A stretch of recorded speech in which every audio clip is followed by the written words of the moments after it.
이 시간 말씀의 제목은 하나님이 요나를 징계하심. 하나님이 요나를 징계하심. 이런 제목으로 말씀을 증거하겠습니다. 하나님은 모든 것을 보고 계시고 알고 계십니다. 우리 욥기 11장 11절 말씀 한번 같이 읽어보겠습니다. 하나님은 허망한 사람을 아시나니 악한 일은 상관치 않으시는 듯 하나 다 보시느니라. 아멘. 여기 말씀처럼 때로는 하나님께서 인생이 행하는 죄악에 대해서 별로 관여하지 않으시는 것처럼 보일 때가 있습니다. 그러나 하나님께서는 모든 것을 보고 계시고 알고 계시고 하나님의 정확한 때가 되면 죄악의 경중대로 정확하게 어김없이 심판하시는 하나님이십니다. 하나님의 자녀된 우리들에게는 하나님의 간섭하심과 하나님의 징계가 더욱 세밀하게 나타납니다.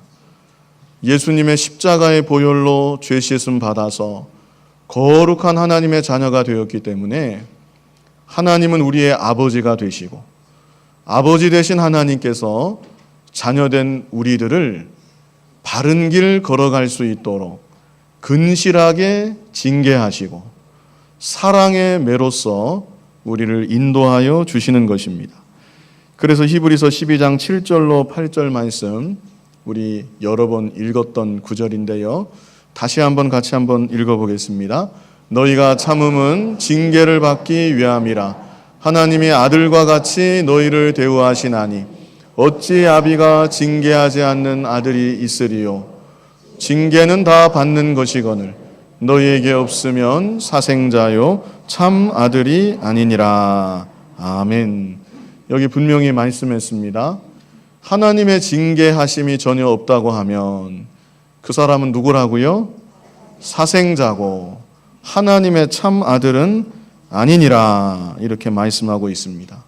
그러므로 저와 여러분이 하나님의 크고 작은 징계를 받으면서 이 세상을 살아가고 있습니다. 하나님의 사랑의 매를 여러 번 맞으면서 이제까지 살아왔고 앞으로도 살아가게 되는 것입니다. 부모가 자식을 매를 때릴 때에 너 이 매를 맞고 죽어라 그러면서 매 때리는 부모가 없는 것처럼 아버지 하나님께서 우리를 징계하실 때에도 너 이 징계를 받아서 망하고 죽어라. 우리 아버지 하나님은 절대로 그러시지 않습니다. 우리 아버지 하나님은 아버지의 징계를 통해서 우리의 잘못을 깨닫게 하시고 다시금 하나님의 자녀된 모습으로 거룩한 모습, 참으로 복된 모습으로 돌아오기만을 간절히 바라고 원하시는 것입니다. 지난 주일에는 요나 선지자가 하나님의 명령을 외면하고 다시스를 향해 나아간 것을 보았습니다. 요나가 하나님의 명령을 외면하고 자기 마음대로 길을 걸어갈 때에 처음에는 별 문제가 없었습니다. 욥바로 내려가는 항구까지 아무 탈 없이 잘 갔습니다. 그리고 항구에 도착했을 때에는 다시스로 가는 배를 마침 만나서 배를 타고 바다를 향해 나아가게 된 것입니다. 이제 요나는 이스라엘의 영토를 벗어나서 망망대해를 향해 몸을 싣게 된 것입니다. 오늘 본문에 보면 요나가 잠을 잤다고 말씀했는데 이제 요나가 한참 잠을 자고 깨어나면 배는 이스라엘 땅에서 더욱 멀어졌을 것이고 요나가 가기 원하는 다시스는 더욱 가까워졌을 것입니다. 여기까지 요나의 주행랑은 아무 탈 없이 성공적으로 끝나는 것처럼 보였습니다. 그러나 하나님께서는 지금 이 순간까지도 요나의 모습을 다 보고 계시고 요나의 마음 가운데 있는 하나님의 명령을 순종하기 싫어하는 그 구체적인 마음과 생각까지 우리 하나님은 다 알고 계시는 하나님이십니다.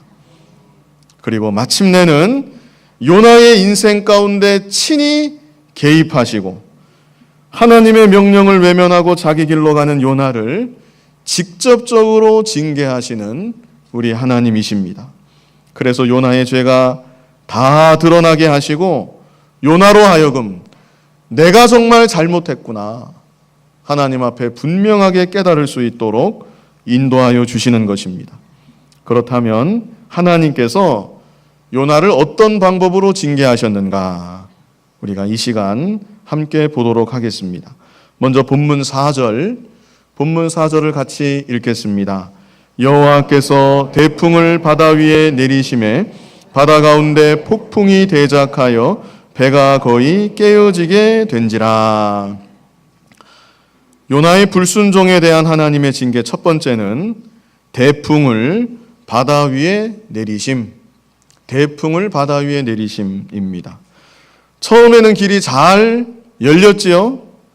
마침 다시스로 가는 배를 만났습니다. 순풍에 돛단 듯이 요나가 탄 배는 바다를 향해서 잘 미끄러져 나아갔습니다. 그러나 얼마 안 가서 하나님께서 바다 위에 대풍을 내리셨다고 말씀하고 있습니다. 얼만큼 큰 풍랑이었는가. 여기 본문 4절 끝에 보면 배가 거의 깨어지게 된지라 그랬습니다. 배가 뒤집힐까 말까 하는 그 정도의 파도 풍랑이 아니고, 파도가 너무나 거세게 배에 부딪히니까 저 파도에 배가 산산조각이 나는 것은 아닌가. 마치 그럴 것만 같은 어마어마한 풍랑과 파도가 바다에 내리게 된 것입니다. 5절 처음에는 사공이 두려워하여 그랬습니다.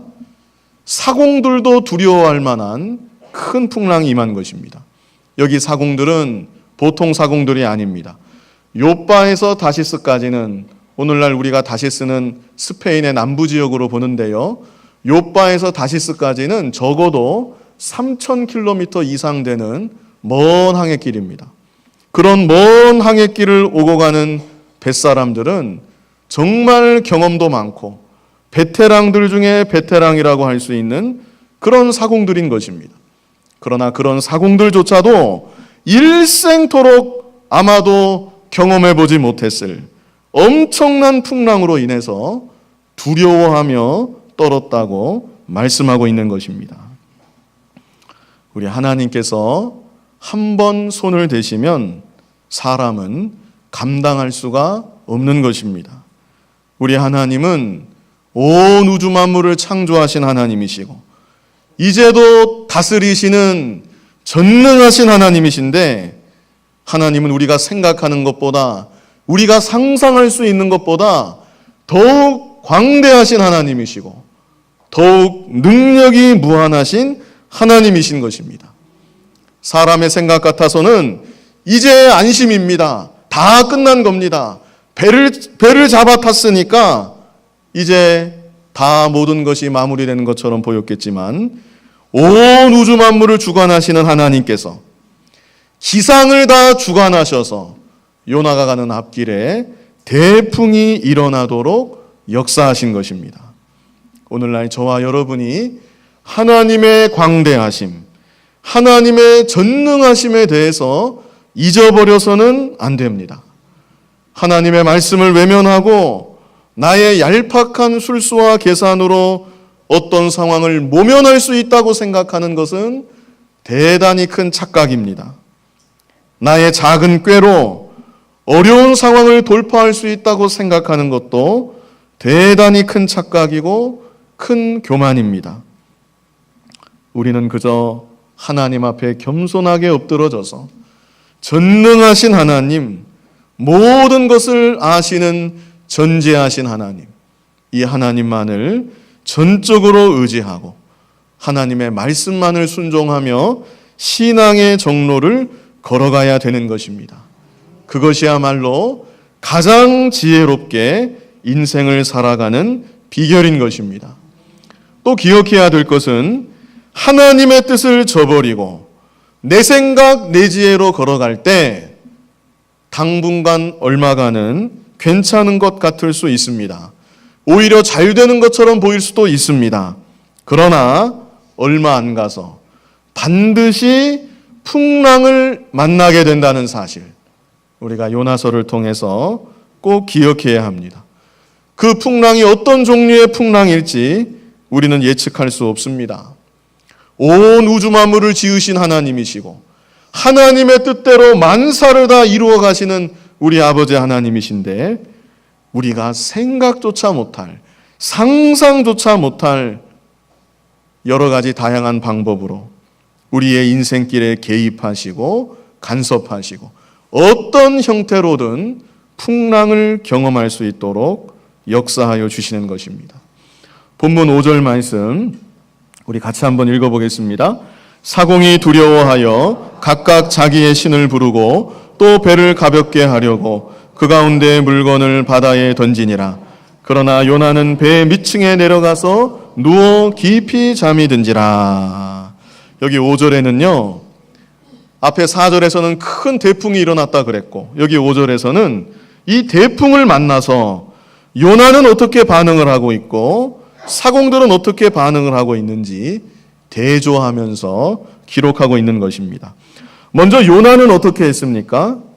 요나는 배 밑창에 내려가서 깊이 잠을 자고 있었습니다. 요나가 배 밑창에 내려갔다는 것은 그의 신앙이 나락으로 떨어지고 있다는 것을 또한 상징적으로 표현하고 있는 것입니다. 요나가 깊은 잠을 잤다고 했는데 이것도 마찬가지입니다. 단순히 육신의 잠만 잔 것이 아니고 신앙의 잠, 영적인 잠에 빠져 있다는 것을 나타내고 있는 것입니다. 지금 때가 어느 때입니까? 하나님께서 대풍을 바다에 내리셔서 배가 산산조각이 날지도 모르는 그런 상황인데, 모든 사람들이 다 난리가 난 그런 난리법석의 상황인데, 여기 5절에 보면 그러나 요나는 배 밑층에 내려가서 누워 깊이 잠이 든지라. 이거 기가 막힐 노릇인 것입니다. 시편 127편 2절에 보면 주께서 사랑하시는 자에게 잠을 주시는도다, 그런 구절도 있죠. 여기 요나의 잠은 그런 잠이 아닙니다. 하나님의 명령을 거역하고 정반대의 길을 걸어갈 때 요나의 양심이 괴로운 겁니다.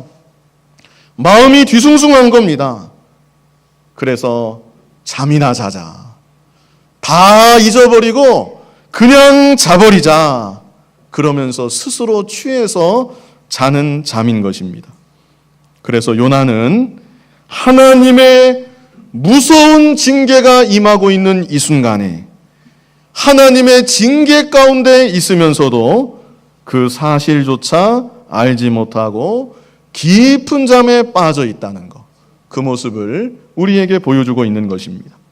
오늘날도 그렇습니다. 신앙의 깊은 잠에 빠지면 하나님의 명백한 징계가 임하는데도 자신이 징계를 받는다는 것조차 모를 수가 있습니다. 오히려 옆에 있는 사람들이 더 난리가 나고 걱정이 이만저만이 아니고, 그런데도 자기는 태평합니다. 얼마나 심각한 지경이고 그대로 계속 나가다는 정말 사단이 나겠는데, 자기 자신 당사자는 그냥 무덤덤한 겁니다. 저와 여러분이 그런 모습이 되면 안 되겠습니다. 항상 영적으로 깨어 있어야 합니다. 그리고 무엇보다도 하나님의 징계가 나타날 때에는 이것은 하나님의 징계다, 최소한도로 자각할 수 있는 그런 정도의 믿음은 우리가 유지하며 살아갈 수 있어야 합니다. 다음으로 사공들의 모습입니다. 큰 대풍 앞에서 사공들은 어떻게 했는가? 사공들은 어떻게 했습니까? 사공들은 두려워했습니다. 그리고 각자의 신을 불렀습니다. 사공들이 하나님을 아나요, 모르나요? 하나님 모르는 사람들입니다.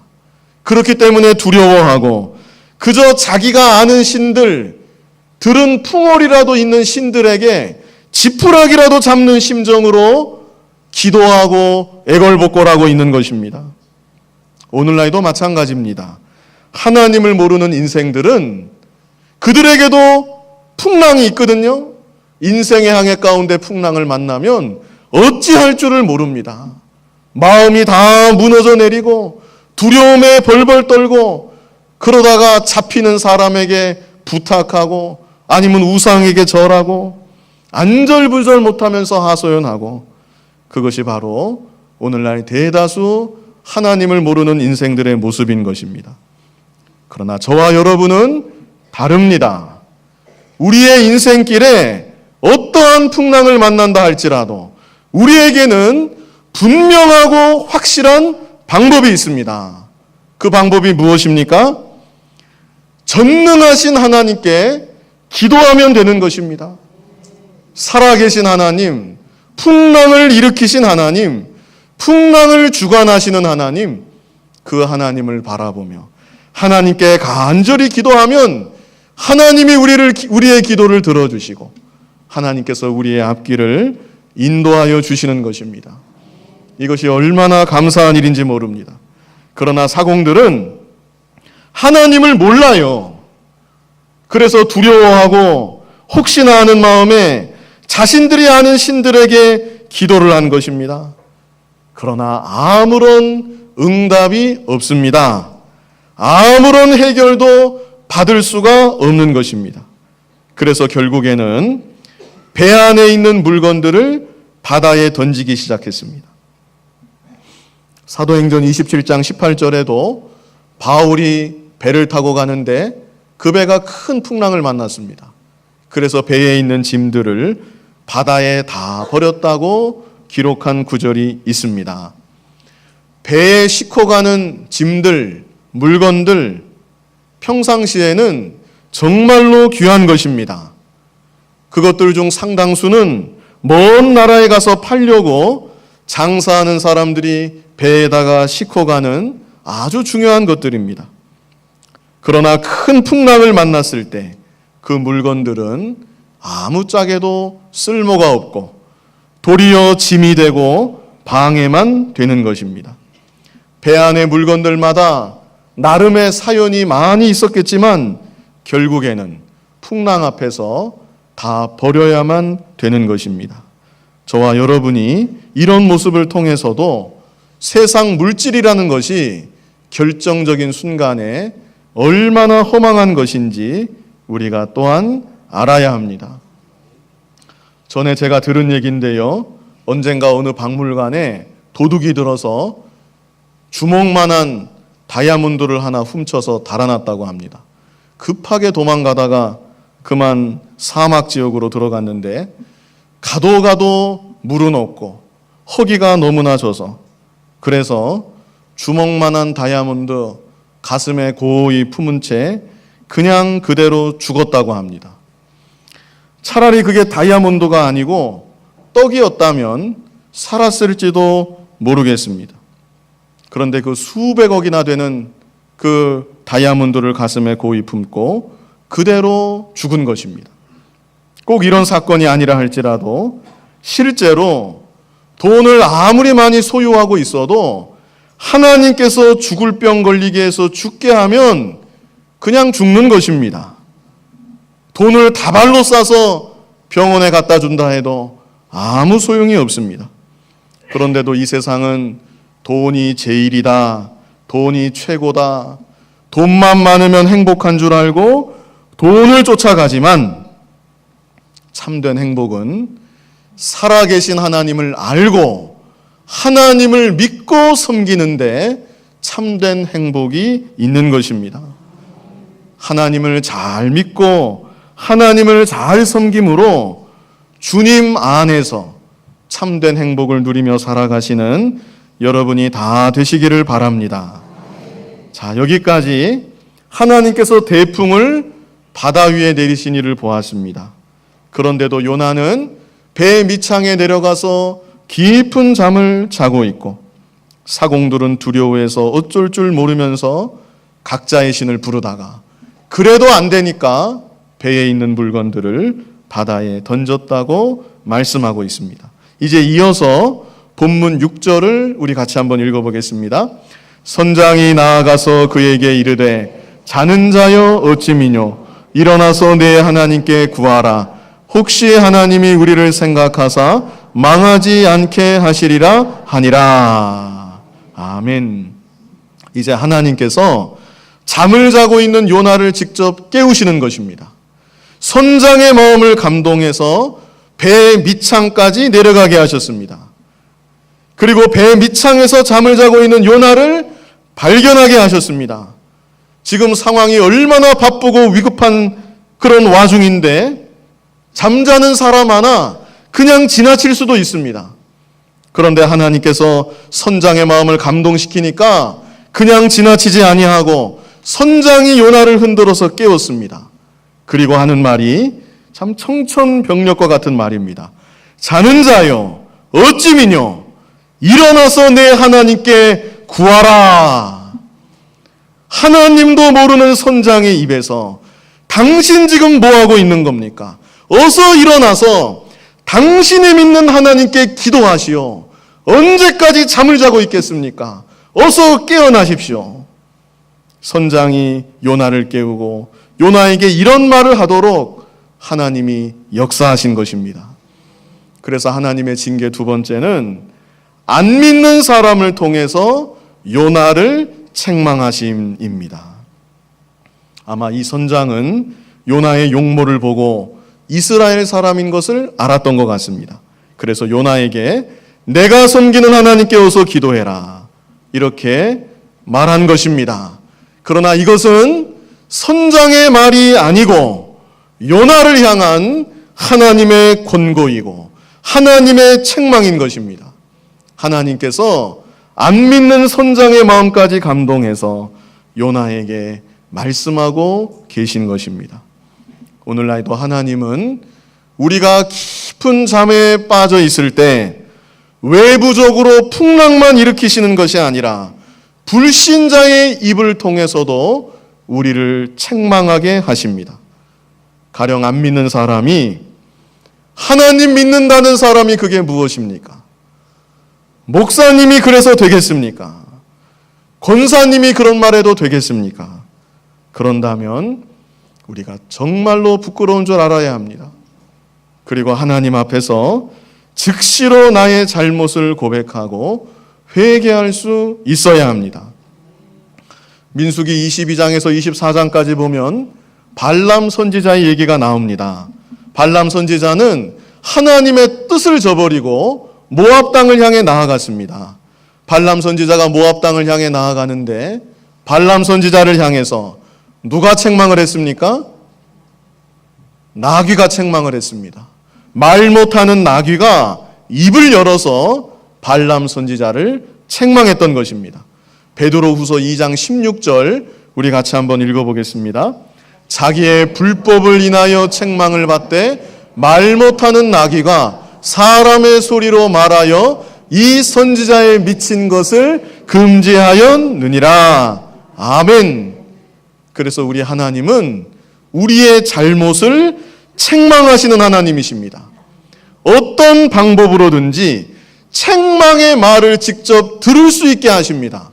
가족을 통해서든지 이웃을 통해서든지 아니면 전혀 모르는 사람을 통해서든지 하나님은 반드시 하나님의 책망의 음성을 우리로 하여금 듣게 하시는 것입니다.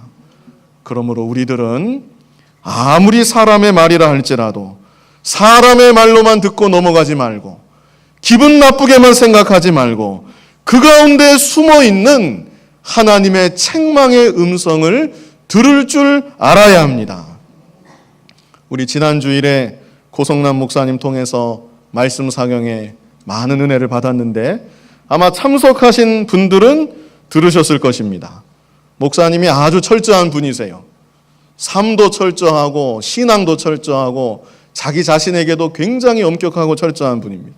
그래서 어느 날 집에 돌아갔는데 신발이 한 짝은 여기에 있고 한 짝은 저쪽에 있으니까 이게 누구 신발이냐. 목사님이 소리를 치시면서 야단을 하셨다는 겁니다. 그때 막내 따님이 나오시면서 아니 목사님이 다 화를 내요? 막내 따님이 그랬다는 거 아닙니까? 그때 목사님이 저는 그 얘기를 많이 들었습니다. 근데 이번에 또 들은데 또 새롭던데 근데 그 목사님이 그때 목사님이 얼굴이 너무나 부끄럽고 창피해서 고개를 들지 못하고, 그래, 아빠가 소리친 것은 잘못했다. 하지만 너도 신발 이렇게 벗어놓은 것은 잘못하지 않았냐. 그렇게 말씀하시면서 그 자리에서 막내 따님에게 사과를 했다고 말씀했습니다. 자, 그때 목사님은 막내딸의 말로만 들은 것이 아니라 그 가운데 함께하고 있는 하나님의 책망의 음성을 들은 것입니다. 우리가 매사에 하나님의 음성을 들을 줄 알아야 합니다. 하나님이 무슨 나에게 직접 나타나서 아무개야 이렇게 부르시는 게 아닙니다. 하나님이 요나에게도 너 어디서 잠을 자느냐? 어서 일어나라. 하나님이 그렇게 안 하셨습니다. 선장을 통해서 깨우게 하시고, 하나님께서 요나를 직접 책망하셔도 되지만 하나님이 요나를 직접 책망하신 것이 아니고 선장의 입을 통해서 요나를 책망하셨던 것처럼 오늘날도 하나님은 우리 주변의 많은 사람들을 통해서 우리를 책망하시고 우리를 훈계하시고 우리를 바른 길 가도록 인도하고 계신 것입니다. 아무리 나보다 어리다 할지라도, 나보다 믿음이 부족하다 할지라도, 설사 불신자라 할지라도 성경에 맞는 말을 할 때에는, 바른 말을 할 때에는 그 말에 귀를 기울이고 그 사람 앞이 아니라 그 말씀 앞에 무릎을 꿇을 수 있어야 합니다. 그것이 바로 하나님의 책망, 하나님의 음성을 발견하여 듣는 사람의 모습인 것입니다. 이제 마지막으로 하나님의 징계 세 번째는 요나의 죄를 드러내시고 수치를 당하게 하심입니다. 우리 본문 7절을 같이 읽어보겠습니다. 그들이 서로 이르되 자 우리가 제비를 뽑아 이 재앙이 누구로 인하여 우리에게 임하였나 알자 하고 곧 제비를 뽑으니 제비가 요나에게 당한지라. 아멘. 자, 이제 배에 탄 사람들이 무엇을 했습니까? 다 모여서 제비를 뽑았습니다. 이것도 하나님께서 배 안에 있는 모든 사람들의 마음을 감동시킨 것입니다. 지금 때가 어느 때인데 제비를 뽑고 있겠습니까? 배가 당장에도 산산조각이 나려는 지금 상황인데 배가 이리 쏠리고 저리 쏠리고 정신이 하나도 없겠는데 누군가가 우리 제비를 뽑읍시다. 그딴 것은 지금 해서 뭐 합니까? 그게 무슨 중요한 문제입니까? 우리 어서 살고나 봅시다. 얼마든지 그럴 수 있겠는데 하나님께서 먼저는 누군가의 마음을 감동해서 우리 한번 제비를 뽑아봅시다. 이 말을 하게 하시고 그 말을 들을 때에 또한 모든 사람의 마음을 감동해서 배가 엎치락 뒤치락하고 정신이 하나도 없는 와중에 다 같이 모여서 제비를 뽑도록 하나님께서 역사하신 것입니다. 그리고 제비를 뽑을 때에도 정확하게 요나의 이름이 뽑히도록 하나님께서 역사하셨습니다.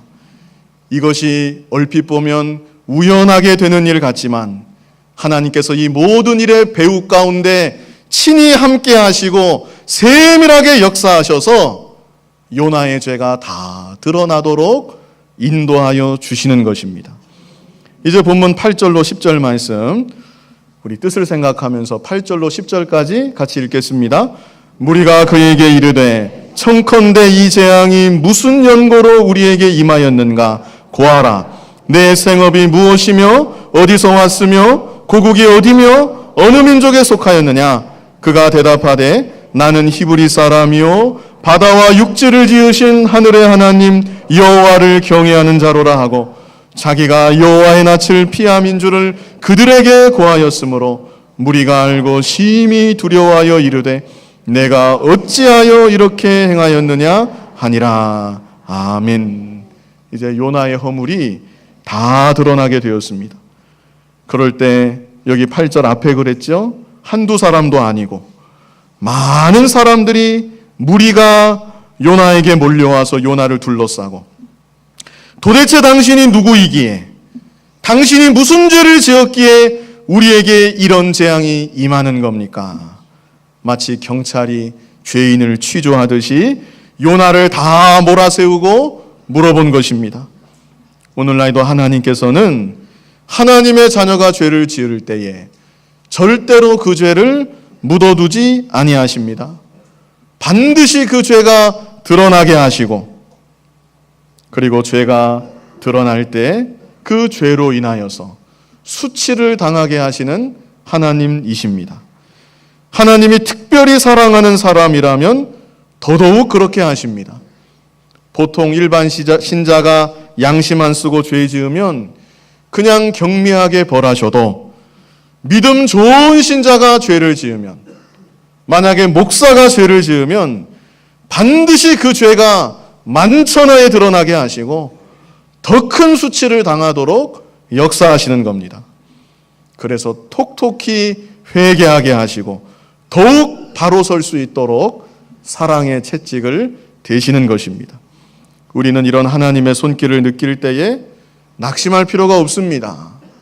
야속하게 생각할 필요도 없습니다. 하나님 앞에 그저 나의 죄를 낱낱이 자백하고 믿음으로 바로 서면 되는 것입니다. 오늘 본문의 요나도 자신에 대해서 많이 당황했겠는데, 정신이 하나도 없잖아요. 자고 있는데 깨우지, 기도하라고 하지, 그러다가 제비를 뽑는데 자기 이름이 나오지, 많은 무리가 자기한테 몰려와서 다짜고짜 취조하지, 얼마나 당황했겠습니까? 그런데 요나는 그 상황에서 자신에 대해서, 자신의 잘못에 대해서 이 많은 사람들 앞에서 그대로 고백한 것입니다. 9절에 그랬습니다. 그가 대답하되 나는 히브리 사람이요 바다와 육지를 지으신 하늘의 하나님 여호와를 경외하는 자로라 하고, 자기가 여호와의 낯을 피함인 줄을 그들에게 고하였다. 죄를 짓고도 끝까지 핑계를 대고 숨기면 그런 사람은 아무 소망이 없습니다. 죄는 숨기려고 해도 숨길 수가 없습니다. 하나님께서 다 드러나게 하시는데 사람으로서는 숨길래야 숨길 수 없는 것입니다. 결국에는 죄는 다 드러나게 되어 있고 더 큰 수치를 당하게 되어 있고 끝까지 죄를 자백하지 않았으니까 망하는 길로 가게 되는 것입니다. 그러나 요나는 비록 늦은 감은 있지만 자신이 누구인지, 자신의 죄는 무엇인지 그대로 고백했습니다. 저와 여러분도 언제나 우리가 다 잘못할 수 있지만 나의 잘못과 죄를 하나님 앞에서, 그리고 필요하다면 사람 앞에서도 자백할 수 있는, 진실하게 용서를 빌 수 있는 그런 마음이 되어야 합니다. 그런 마음을 우리 하나님은 기뻐하여 주시는 것입니다. 이 시간 하나님이 요나를 징계하심, 이런 제목으로 말씀을 증거했습니다.